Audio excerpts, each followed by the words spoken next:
Bien, Alfredo, Bueno, tenemos la visita del ministro Lawson, pero lo tenemos como candidato al Parla Sur. al Parla Al Sur. Parla Sur. Antes de preguntarle qué propuestas tiene para el Parla Sur, yo creo que hay mucha gente que no sabe lo que es. Entonces, mi primera pregunta es bien elemental, es decir, ¿qué es lo que es ese Parlamento y qué funciones tiene? Y es muy importante que la gente lo entienda y que funcione. Hoy no funciona, porque hoy los diputados parlamentarios son elegidos a dedo, tanto por Dilma como por Cristina o como los presidentes del Parla Sur, salvo en Paraguay, que ya eligieron por voto popular. ¿Qué quiere decir? Que quienes van al Parla Sur solamente van a hacer lo que las presidentas le piden. Y nuestras presidentes y la presidenta de Brasil han demostrado muy poco interés en el Mercosur, que es una herramienta fundamental para las economías de nuestros países.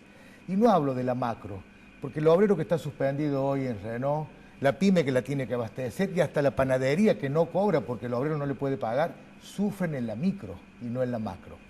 Ahora, si el Mercosur, que es una herramienta fundamental para la región, no tiene un lugar de debate, ¿qué pasa? Los ministros de Economía o los cancilleres o sus subalternos, bajo las órdenes de los presidentes, deciden.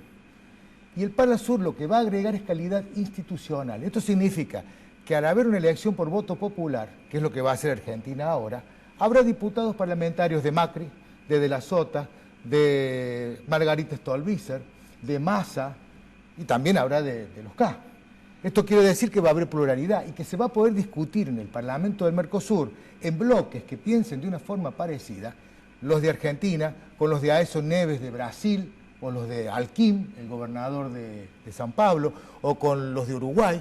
Se podrán establecer bloques de discusión para ver, por ejemplo, no solo qué hacemos con la economía, qué vamos a hacer con los acuíferos, qué vamos a hacer con los bosques, cómo vamos a lograr de que haya una interrelación entre nuestros estudiantes y los estudiantes de Brasil. Hoy un título habilitante en Argentina no sirve en Brasil.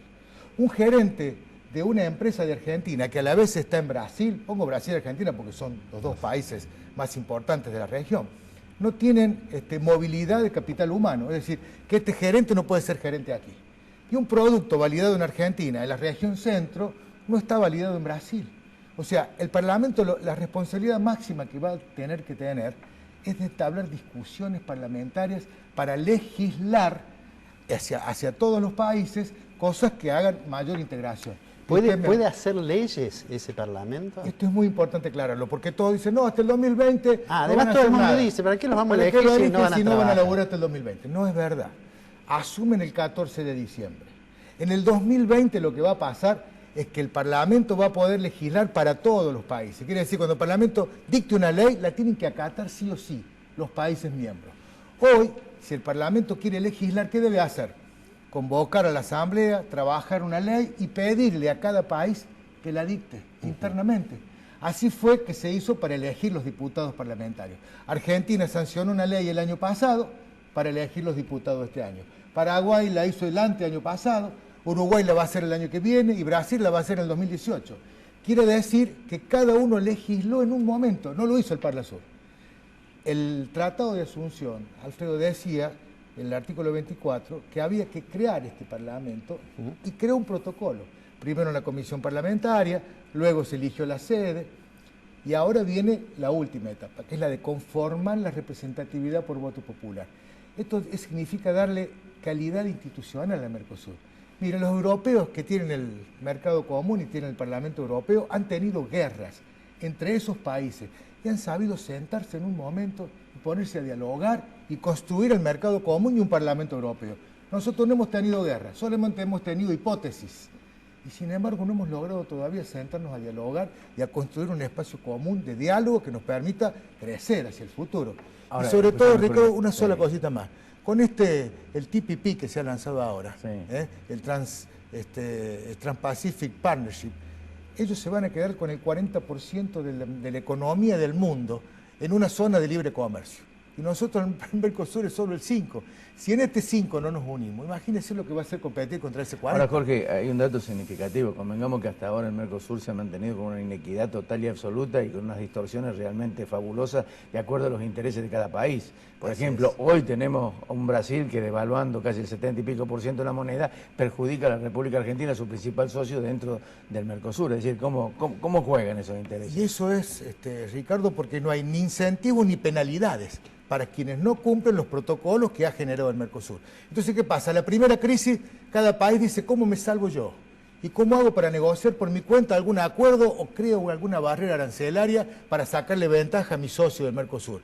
Cuando uno legisle estas actividades y cree estos incentivos o cree las penalidades, va a ser más difícil. Pero nos tenemos que sentar a dialogar, a integrarnos. Vuelvo a insistir, nos tenemos que integrar culturalmente. Tenemos que ver cómo hacemos que nuestros títulos sean válidos en los dos países, cómo el capital humano, cómo la cultura se integra. Ahora, ¿cómo frenar la presión de una potencia como Brasil sobre el resto de los integrantes? Porque Brasil también nos necesita. Yo vengo de estar en Brasil, hasta ayer estuve en Brasil, he venido ahora. He estado reunido en la Fiespi, es la asociación empresaria más poderosa de Latinoamérica. Y en la Fiespi, por primera vez, veo una preocupación que me dicen, necesitamos unirnos de una vez por todas, porque así no vamos a progresar. Estuve en la Universidad de San Pablo, estuve en la Universidad de Ribeirão Preto, todos hoy están viendo que la amenaza del Trans-Pacific que se ha firmado ahora, puede sacarnos de todos los mercados. Mire, Argentina y Brasil juntos son los primeros exportadores mundiales de alimentos. ¿Cuál es el problema? Que exportamos materia prima. Holanda es el primer exportador del mundo. ¿Qué produce? Nada, solamente compra, agrego valor y vendo. Lo que tienen que hacer Argentina y Brasil, Paraguay y Uruguay, es ponerse a agregar valor. Como estamos haciendo nosotros desde Córdoba con Chile, solamente, no como región. Chile tiene todos los mercados de Asia-Pacífico, pero no tiene productos. Córdoba tiene muchos productos, pero no tiene mercado. Entonces, ¿qué empezamos a trabajar con Chile? Un acuerdo donde empecemos a producir en Córdoba y terminemos de producir en Chile y salga con estampilla chilena. Ahora bien, esto no es un marco general, porque si no yo me puedo convertir en un exportador de materia prima y para que Chile le agregue valor y ellos ganen más. Esto es 1 a 1. Cada producto determinar cuál es el punto de equilibrio entre qué produzco en Córdoba y qué termino de producir en Chile. Porque imagínense, produzco una zapatilla, hago todo en Córdoba y Chile le pone el cordón nada más y la exporta. Sería injusto, porque eso sería un desequilibrio. Entonces tenemos que ir viendo producto por producto cómo hacemos para empezar aquí y terminar allá. Y esto lo podría hacer el Mercosur con el Tratado del Pacífico. Empezar a buscar estas asociaciones. El mundo se asocia por regiones. Nosotros tenemos un ejemplo muy claro, la región centro, donde Córdoba y Santa Fe han trabajado mucho por la región centro. Y bueno, últimamente Entre Ríos no trabaja. ¿Por qué? Porque tiene una orden presidencial de que como los dos gobernadores no eran afines, tenemos que trabajar en contra. La región centro debe estar por encima de eso. Yo puedo hablar de esto, Ricardo, porque mire, yo soy creador del Pro Córdoba. Cuando Fulvio Pagani era presidente de la Cámara de Comercio Exterior, viajamos a Pro Chile, a Pro Mendoza y creamos el Pro Córdoba. Luego creamos la Córdobra, que es la agencia de negocio que tiene Córdoba en Brasil. Siempre hemos tenido una visión integradora. Hemos ido a Santa Fe, a la región centro, a defender la hidrovía como un canal de integración con el Mercosur para bajar costos. Y fíjense lo que pasa. En los costos de la hidrovía, los paraguayos son los dueños del río. Son los más competitivos. ¿Qué hace Argentina? Les dice, ustedes cuando entran a Argentina solamente pueden tocar un puerto. ¿Para qué? Para que pierdan competitividad con las navieras argentinas. Porque la naviera argentina, por cada 5 tripulantes va un mozo, 15 tripulantes, 3 mozos. Los paraguayos con 8 solucionan todo y son más eficientes. Entonces, nosotros en vez de seguir el camino de Paraguay, les ponemos barreras para combatir su eficiencia y equipararlo con los nuestros. Esas son las cosas que tenemos que empezar a resolver para poder funcionar como región, para integrarnos y que el Mercosur y el mundo sean una oportunidad. Nosotros, cuando yo era ministro de Industria, creamos el Pro Córdoba Internacional, que todos me decían, ¿y eso qué es? Era tomar a Córdoba como un país y Argentina como el mundo, hacer misiones a las otras provincias, porque el comercio exterior estaba medio invalidado. A la primera ciudad o provincia que fuimos fue a Neuquén. ¿Por qué? Primero porque capacitamos a las pymes lo que es viajar, lo que es hacer una ronda de negocio, para que se capacite cuando se hagan al mundo. Segundo porque ahí está vaca muerta. Claro. Yo hace 3 años, en el coloquio de la Unión Industrial, dije que Córdoba debía ser una potencia industrial petrolera y me trataron de loco y de vende humo. Y no era ni loco ni vende humo, estaba informado simplemente. En aquel momento a mí una persona, amiga, que estaba en el negocio, me explicó que Argentina era la tercera reserva mundial de shale oil y shale gas, cosa que pocos sabían. Córdoba está en el medio, entre Vaca Muerta y la cuenca del Chaco, que va del norte de Córdoba hasta Brasil. Es una de las cuencas más grandes del mundo. Estar al medio de eso es una oportunidad en la que yo me puedo convertir en la industria de la industria del petróleo. Los camiones, las tolvas, las perforadoras, las palas. En Córdoba tenemos la infraestructura para poder hacerlo. Además tenemos 11 universidades. Si acá atraemos inversiones a que se conviertan en empresas industriales para el petróleo no convencional y a la vez generamos conocimiento, porque las leyes del petróleo no son las mismas que las leyes tradicionales, los recursos de la preservación del ambiente no son los mismos, o sea, cada carrera deberá tener posgrados y especializaciones en el negocio del petróleo. El petróleo va a necesitar 8.000 ingenieros en Argentina. Todo el país produce 1.000 especializados en ese segmento. Además tenés el Entonces, biodiesel. la oportunidad que tenemos en Córdoba es maravillosa. Entonces, ¿cómo se completa esto? A estas provincias que viajamos normalmente no tienen relación con el mundo, no tienen expertise en el comercio exterior. La nación no los apoya, además lo deprime. Si nosotros le ofrecemos a las provincias salir al mundo a través de Córdoba y al mundo a través de Córdoba entrar a las provincias, nos estamos convirtiendo en un hub internacional, con la expertise que tiene el Pro Córdoba y con la expertise de las relaciones que tiene Córdoba. Y todas estas son oportunidades que nosotros debemos profundizar. Y el marco que puede regular todas estas acciones de integración, sin duda que es el Parlasur. Entonces, yo creo que hay que explicarle a la gente que el Parlasur no es algo inalcanzable, no es algo innecesario, sino que es algo importante y es algo que va a ayudar a que haya calidad institucional, cosa que a Argentina le está faltando mucho. Instituciones que preserven la división de poderes, como dice que debe ser una república. Acá la división de poderes está bastante hackeada. Bueno, el Mercosur también necesita división de poderes. Está el Poder Ejecutivo, que es lo que funciona hoy en el Mercosur. Se hizo en el Tratado de Olivos una especie de tribunal arbitral, o sea que hay una especie de justicia. Falta el Parlamento para completar la calidad institucional como si el Mercosur fuera una república.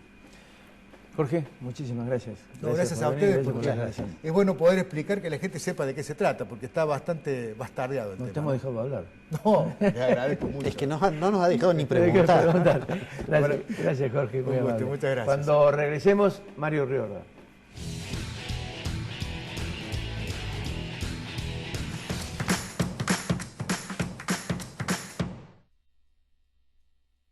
Hola, soy Cotrequito. Quiero darte unos consejos. No arrojes residuos en la calle. Usa los cestos papeleros. No tires residuos en terrenos baldíos. Y los días feriados no saques la basura. Recordá que mantener esta ciudad limpia depende de todos. Ciudad limpia, ciudad mejor. Cotreco, higiene urbana. www.cotreco.com.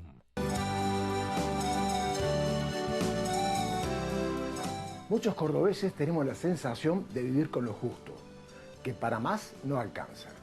Y hay mucho de cierto en eso. Por ejemplo, Ada Bustamante, docente, alquilaba un pequeño departamento y se privó al máximo de todo lo que la mujer puede querer. Salida, ropas, calzado, billutería, etc. O Jorge Gaido, vendedor ambulante, no tiene auto todavía, no tiene cable, no sale de vacaciones, etc. O también Ada Massa, ama de casa, que tampoco tiene auto o moto todavía, ni tiene internet, ni un aire acondicionado siquiera. Todos ellos tienen algo en común. Lograron la casa propia a través del sistema Horizonte. La casa mínima inicial tal vez y después se ampliaron. Entonces es cierto que vivimos con lo justo, pero hay que ver a qué le damos prioridad. Ellos achicaron el gasto, se tuvieron fe y tomaron la decisión. Primero la casa propia, para ellos, para sus hijos, y después viene lo demás. Usted también puede. Horizonte, los pies sobre la tierra. Aberturas Urbantec, Tecnología alemana, producción argentina, www.urbantech.com.ar. Inversia Mediterránea de Inversiones, SRL.